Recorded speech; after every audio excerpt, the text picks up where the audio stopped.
ሁላችንም አላማችን አንድ ላይ ከሆነ እንጠነክራለን። በእናታችሁ በብሔር በፖለቲካ መከፋፈሉን ትተን ፍትህ ለሃና እንበል። ሁላችንም ይኸው ድምፅ እንዳንሆን አካውንታችን ላይ ሪፖርት እያደረጉ የተለያየ ዛቻ እየላኩ ምናምን እንድናቆም እያደረጉ ነው። እኛ ደግሞ እቺ ነፍስ እየጠራችን ነው። ሃና አድኑኝ፣ ወደ ልጅ መልሱኝ እያለች ነው።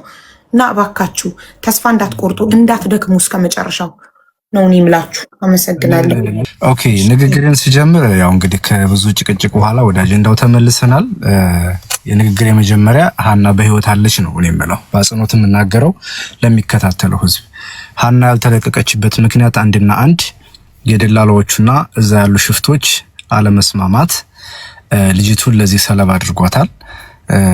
አጋቾቹ ወይም ሽፍታዎቹ ወይም ደግሞ አለቃዎቹ የቦታውን በተፈጥሮ አቀማመጥ ምቹ አለመሆኑን አይተው ተገን አድርገው እዛ ቦታ ላይ መቼም ለጽድቅ ለገዳም ስራ አይደለም እዛ የተቀመጡት መሳሪያ ይዘው አቅመ ደካማን የሚዘርፉበት፣ የሚፈልጉትን የሚያሳልፉበት፣ የሚፈልጉትን የሚያግቱበት ነው።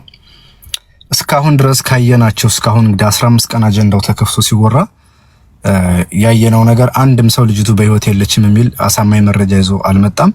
ያ ማለት በግልባጭ ልጅቱ በህይወት የመኖሯን ምክንያት ያሳያል ማለት ነው። ለዛም ደግሞ በስልክም ሰው በሰውም በሶስተኛ ወገንም ስንጠይቅ ያየነው ነገር ምንድነው? በህይወት አለች አውጧት እህታችሁን የሚባለውንና የሚደረገውን ነገር አድርጋችሁ አውጧት ነው የተባለው። ለምንድነው የማታወጧት ነው ልጅቱ? እንግዲህ በባለፈው አይተሽ ከሆነ ሀቡ ባንቺ ቤት ሲወራ የመጨረሻ በቤት ሲዘጋ የተወራው ነገር ምንድነው? ልጁ ምስክርነት ሰጥቷል የሚባለው ልጅ ሁላቸውም ድምጽ ሰምተናል። ፊቷ በዟን እያለቀሰች ነበር፣ ጮኸት ነበር። ጮኸቱ ደግሞ በሴትነቷ ጾታዊ ትንኮሳ ሲደርስባት የምታሰማው ድምጽ ነው እንጂ እነሱ እንደሚሉት የሚጥል በሽታ ወይም ደግሞ ማንኛውም ነገር ኑሮባት የምትጮህ አይነት ድምጽ አልነበረም ሲናገሩ የነበሩት። ከዚህ የተነሳ ነው ሰውየው በቦታው የለሁም ካለ ተክላይ ለሱ የሚሰሩት ሁለቱ ሰዎች እነማን ናቸው? ለምን እሷን አዝለው አመጡ? ሽፍታ ከመቼ ወዲህ መንገደኛን አዝለው ያውቃል? እስካሁን ድረስ እያወሩ ያሉት በዛ የሚሄዱ ሰዎች ከደከሙ አብረው መንገደኛ ያሉት ወይም ደግሞ መሪ የተባሉት ናቸው እንጂ የደከመን ሰው የሚያሳልፉት ሽፍታ አያዝልም። ከሞተ ሰው ባይ ኤኒሚንስ በጥይት ተተኩሶበት በሆነ ነገር ከሞተ መንገደኞቹ ኑ ፎቶ አንሱ ይባላል፣ ቪዲዮ ቅረጹ ይባላል፣ ቅበሩ ይባላል። ሁሉን ነገር አድርገው ለቤተሰብ የሚያረዱት እነሱ ናቸው። ከዛ በኋላ ለደላላው መልእክት የሚላከው በእነዛ ልጆች ጭምር ነው። እነዚህ ልጆች የተደረገው ምንድነው? ከኪሳቸው ያለውን ካሽ ገንዘብ ተቀሙ፣ ስልካቸውን ተቀሙ። መጨረሻ ስልኩ ተመለሰ። ስልካቸው ስማርትፎን ነው። ምንም አይነት መረጃ ይዘው አልገቡም። ኢትዮጵያ ሲገቡ በእጃቸው ያለችው ልጅቱ እዛው ደንበር ላይ ነው። ይሄ የሆነበት ምክንያት ደግሞ ምንድነው? ልጆቹን አምናቸዋለሁ ደውለው ነግረውኛል ብሎ ለደላላው መልሶ ደውለው ራሱ ተክላይ ነው። ከዛ በኋላ አምነዋለሁ ነው። የማያምን ማህበረሰብ ሚሊየን ማህበረሰብ ከታች ሆኖ እንደሚጠይቅ ለምን ጥያቄ እንዳልፈጠረባቸው ሊገባኝ አልቻለም። እሺ ሲጀመር ሃናን ይዘው 4 ሰዓት ቆዩ ካለሻሊ 4 ሰዓት የቆዩቱ አንድ የሆነ ሰው አንቺን ይዞሽ 4 ሰዓት ከቆየ ምን እያደረገ ነው? ስለምን እያወራ ነው? 4 ሰዓት ማለት እኮ ኦልሞስት ግማሽ ቀን ማለት እኮ። ስለዚህ አወሩ፣ ተደራደሩ፣ ኔጎሽዬሽን አደረጉ። ያቺኛዋን እህታችንን እቺ ጋር ሄዱ፣ እቺ ከዚህ በኋላ ትሄድም አሉ። ቀጥ ብለው እየመሩት የሄዱት ወዴት ነው? ወደ ኢትዮጵያ አይደለም የገቡት። ሰዎች እዚህ ግንዛቤ እንዳትሉ ወደ ተክላይ ቤት ነው የሄዱት። ወደ ተክላይ ቤት ሲሄዱ ምንድነው የሆነው? ልጅቱም እነሱ ጋር ነው ሄደችው እና አሊም አብረው ዛን ሄዱት። አሊ ቤት ከደረሰ በኋላ ሻወር ወስዶ ሶላት ምናምን ሰግዶ ምናምን የተባለበት ሁኔታ የምታውቁት ከተክላይ ቤት ነው። ሃና የት ነው የቀረችው? ድንበር ላይ። ለምን? በሴትነቷ ሌላ ምንም ቀመር ስለሌለው። ለምን ያችኛዋ ልጅ ለቀቋት? ማን ይዟት ነበር? ለምን ያችኛይቱ ተያዘች? እራሳችሁ ጠይቁ። ለዛ ነው ሃና በህይወት በነዛ ሁለት ሽፍቶች በተባሉ እጅ አለች የምንለው። መፍትሄው ደግሞ ምንድነው? አንድና አንድ ልጅቱን በህይወት መመለስና መመለስ ብቻ ነው። ከዛ ውጭ የማይሆን ከሆነ የኢትዮጵያ ሕዝብ መጠየቁን አያቆም። ወንጀለኛ ብሔር የለው፣ ሃይማኖት የለው። የጨነቀው ለት ሄዶ ብሔር ውስጥ ለመሸጎጥ ቢሞክር ትናንትና ቤት ተከፍቶ ሲወራ አይተን ነበር። የትም ልታመልጥ አትችልም። ልጅቱን መመለስ አለብህ። እህታችን ናት፣ ሴት ናት። በሰብአዊነት ያደረስክባት ማንኛውንም አደጋ ራስ ኃላፊነቱን ትወስዳለህ። የሚቀበልህ የለም ብለውታል። ከብዙ የየና ሮሮ በኋላ የተወሰኑ ሰዎችን ለማሳመን ሙከራ አድርጓል። እሱም ውድቅ ነው። ለምን አንተ ግማሽ ሚሊዮን ህዝብ አይከተልህም? ለምን አንተን አያምንህም? የልጅቱ አባትና አባት ካሱ ጋር አውርቻለሁ ብለህ ለደላላው የደወልክለት አንድም ነገር ከሱ ጋር በእንደዚህ አይነት ነገር አልተነጋገርኩም ነው ያለው። ይልቅንም ቋንቋ ለማስተርጎም ከየት ወደ ሄደው ሲንከለከሉ እንደነበረና ሲያለቅሱ እንደነበረ ልጄን እባክህ ስጠኝ እኔ ለምኜ እበላለሁ መሬትን ሽጬ ልክፈልህ ብለው ሲለማመጡና ሲያለቅሱ እንደነበረ በጉልበታቸው ተንበርከከው ሲለምኑህ እንደነበረ ይልቁንም ብለህ ደግሞ ሰድበህና ከፍ ዝቅ አድርገህ አዋርድሃቸው ሙታለች ከዚህ በኋላ እንዳደውሉ ብለህ አባታቸውን በዛ ደረጃ ያዋረድክ ሰው መሆንክን ግልጽና ግልጽ በሰያ ቤት ሲነገርም በባለፈው ሰምተናል። ባንቺ ቤትም የሰማነው ነገር ነው። አባትየው ጋር ምንም አይነት ድርድር አልተደረገም። ይሄ በተጨባጭነት መያዝ ያለበት ነገር ነው። ሁለተኛ ያ ሁሉ ተጓዥ ድምጽ ሰምተናል። ሩቅም አይደለም ድንጋይ ብቻ ነው የሚከልለን። ያ ማለት በግልጽ አማርኛ እዚህ የሆነ ነገር እንዲነግሩ መጠበቅ የለብንም እኛ እንዴ። ልጆች እኮ ነፍስ አላቸው ይፈራሉ እኮ። በቃ መልከት ታደረጉና አይደል እንዴ እኛ ገባን። እሱ ደግሞ ይሄ እነሱ ያሉት ነገር ውሸት ነው ብንል ቢሆን ኑሮ ልጅቱ ብትለቀቅ ነበር። ከዛ ልጅቱን ሆልድ አድርገው አትሄድም አሉ። ከዚህ ወደ ምን አለ? ስለዚህ በቀደም ሀቡ ጋር ስትነጋገር ሀቡ እባክሽ ይሄን ነገር በሚዲያ አታድርጊብኝ፣ በውስጥ አድርጊልኝ፣ ይሄን ነገር በውስጥ እንጨርስ አለ አይደል ተክለይ። እሺ ብለሽ ዋትስአፕ ግሩፕ ክሬት አደረግሽ። በዋትስአፕ ክሬት ከተደረገ በኋላ አር ተደረጉ። እነሱ ሁለቱ አልመጡም። ሁላችንም ጠየቅን፣ አልገቡም። ለምን መምጣት አልፈለጉም? ከዛ ውጭ ያለውን አማራጭ ፈለገና በከሌ ቤት ሂጄ ይሄን ነገር ባራግበው ሞር የብሔር መልክ ይኖረዋል። አልተቀበሉትም። እዛም አብዛኞቹ በጣም ነው ሲወቅሱት የነበረው። እስከ ሰማው ድረስ ሸገር ጁንታም ሌሎቹም ከሁለት ሰዎች ውጭ አልተቀበሉትም። በደንብ አድርገው ሲያጥኑት ነበረ። መጨረሻ ላይ የተባለውን ነገር ስላልጨረስኩትኝ አላየሁትም።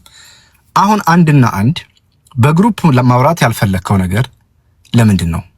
በውስጥ ጨርሽልኝ ብለህ ሚውት አድርጊ ብለሃት ነበር። ሀቡን ሚውት አድርጋ አውርታለች። ሀቡ ምን እንዳወራችሁ ነው ያላቅም። ጋይስ ተቋርጠናል። አልሰማም። አይ ተቋርጦ ነበር። በግሩፕ ማውራት ያልፈለከው ግሩፕ ውስጥ ለምንድን ነው ብለህ ነው የተቋረጠው? አዎ ከዛ ምክንያቱም አንቺን አንድ ጊዜ ታስታውሽ ከሆነ ሚውት አድርጊና ላውራሽ ብሎ ነበር የሆነ ጊዜ።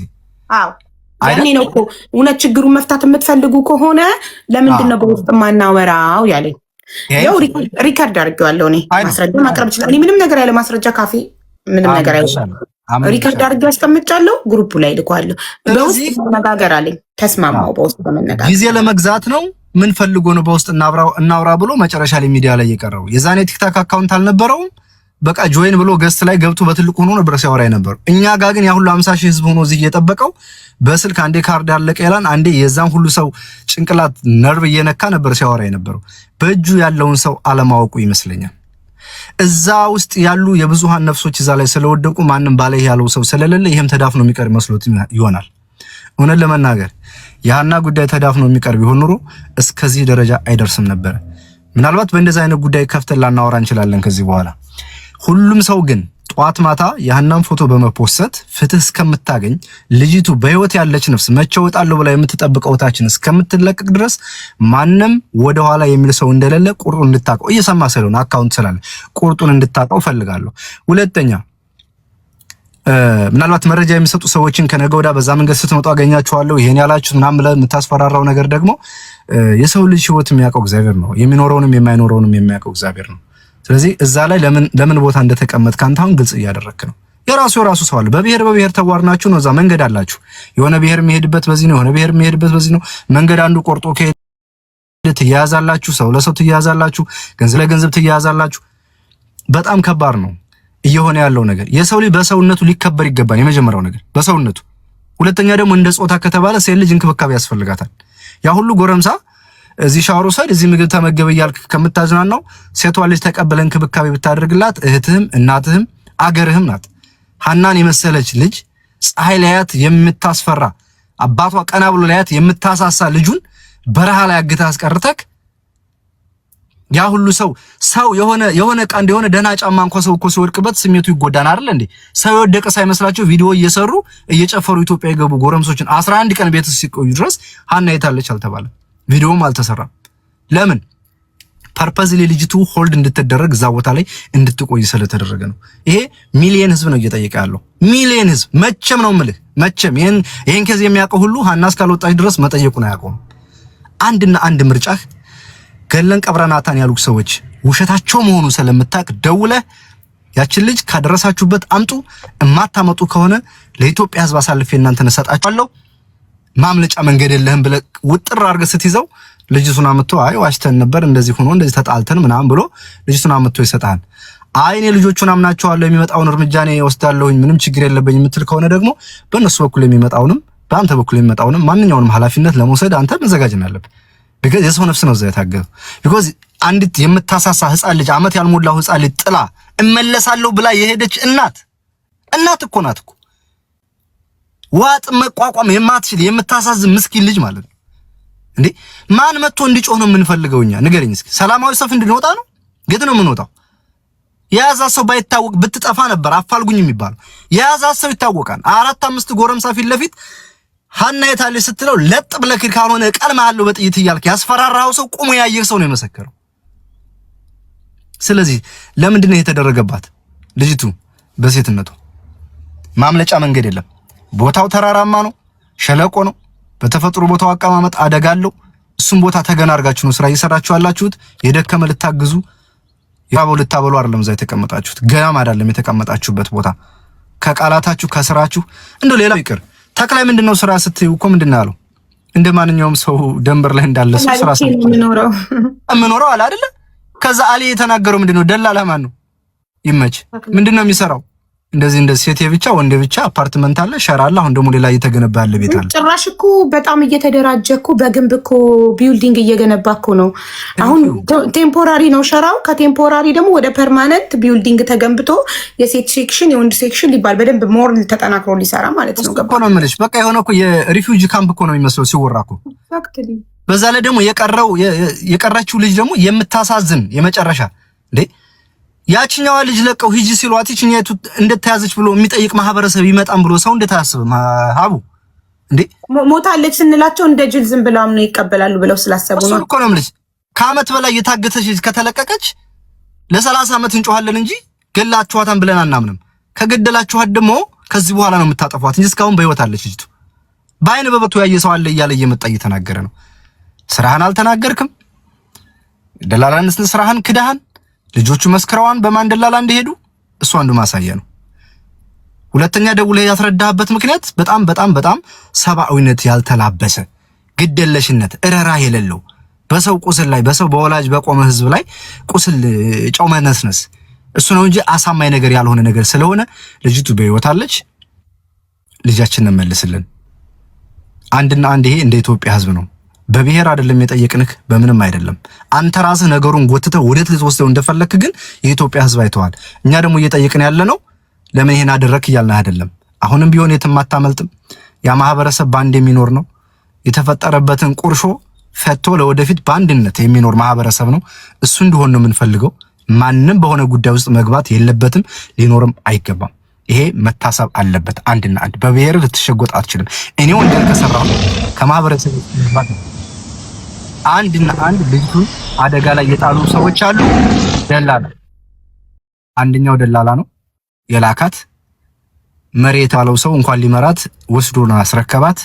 ሁለቱ ሽፍቶች ለተክለ የምትሰሩ ሰዎች ልጅቱን ይዛችኋት የነበረ ከፊት ያለችው ልጅ ለቃችኋል። ተክላይ ሞታርጅ ነው የሆንከው። በማታውቀው ነገር ገብተህ እየተከራከርክ ነው። ያ ማለት አንተ አለህበት ማለት ነው። ልጅቱን እንዳይለቋት ያደረግከው አንተ ነህ ማለት ነው። በዚህ ደረጃ ከተከራከርክ ይሄን ነው የምለው። ቴንክ ዩ። መጨረሻ ማስተካከያ እሰጣለሁኝ። ኃላፊያቸው እንደመሆኑ መጠን ኃላፊነት መውሰድ አለበት። ኃላፊያቸው ነው። እኔ ደጋግሞ የእሱ አቅም ደግሞ ልጅቱን አንሰጥም ካሉ ልጆቹ መረጃ በእጃችን ፎቶ ቪዲዮ አልቀረጽንም የለንም ካሉ ልጅቱን ካላስረከቡት እርምጃ የሚወስደው እሱ ነው በእነሱ ላይ። አለቀ። አንድና አሳልፎ እሱ አልስማማም በእነሱ ሀሳብ ካለ እነሱን አራቱን መሪዎች ስማቸውን ፎቶቸውን አሳልፎ ይስጥ ለህግ። አንደኛ። ሁለተኛ ነገር ደግሞ አምናቸዋለሁ 100%። ራስህን ብቻ ነው 100% ማመን የምትችለው። እንዴት በአይንክ ስትሞት ሳታይ እነሱ በአፍ ስለነገሩህ ብቻ መሞቷን ያየ አካል እኮ የለም። መኖሯን ግን ያየ በጣም ብዙ ሰው አለ። በህይወት መኖሯን ያየ ብዙ የዓይን ምስክር አለ።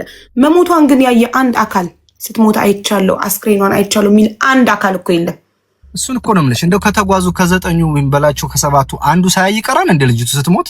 እነሱ እንደው ደመነፍስ ናቸው እንደ ልጅቱ ስትሞትባቸው ያን ሁሉ መንገደኛ ሳያሳዩ የሚሰዷቸው። ልጅቱን ሊለቋት እንደማይችሉ እነሱ ያውቁ ስለነበረ ነው። ስትነሳ ጀምሮ ቀመር ተቀምሮ ስለነበረ እንደደረሰች ወደ አክሽን ነው የገቡት። እንዴ ሴት ለምን ትመታለች? ምን ስትሆን ነው የምትመታው? ሀቡ በሴትነቷ ጥቃት ደርሶባታል። አስገድዶ መድፈር ደርሶባታል። ደግሞ እኮ እነዚህ ልጆች ጭራሽ እዛ ገደሉ ጋር ስንደርስ ከዛ በኋላ አላየናትም ቢሉ መልካም ደብድበዋትኝ አደጋ ደርሰውባትኝ አዝለዋ መጧት ከፊታችን ዘፍ አድርገው ጣሏት እያለ እኮ ነው። ከዚህ በላይ ምን ማስረጃ አለ? ምኑን አንተ ተደበደበችው? ምን አድርጋ? ምን ወንጀል ሰርታ? እርዳታችሁ እዛ ላይ የምትሰሩ ስራ ይሄ ነው? እርዳታው ይሄ ነው ለሴት ልጅ? ስለዚህ ማምለጫ መንገዳችሁ ዝግ ስለሆነ ማህበረሰብን ለማህበረሰብ ለማጋጫት የምትሄድ በዚህም በኩል በዛም በኩል ያለ የልጅቱን ፍትህና የልጅቱን ነፍስ የምትፈልጉ ከሆነ ተክላይና ተክላይ ብቻ የልጅቱ ነፍስ ተጠያቂ ነው። እኛም ማናቃቸው እሱ የሚያውቃቸው ሁለቱ ሽፍታዎች ተጠያቂ ናቸው። ተክላይ ከነፃ ሊወጣ የሚችለው እነዛን ሁለት ልጆች አሳልፎ ለህግ መስጠት ነው። ለማህበረሰቡ ወይዚህ ላለው ሰው በላይቭ ሲፈልግ ያምጣቸው፣ በቪዲዮ ቀርጾ ይላካቸው።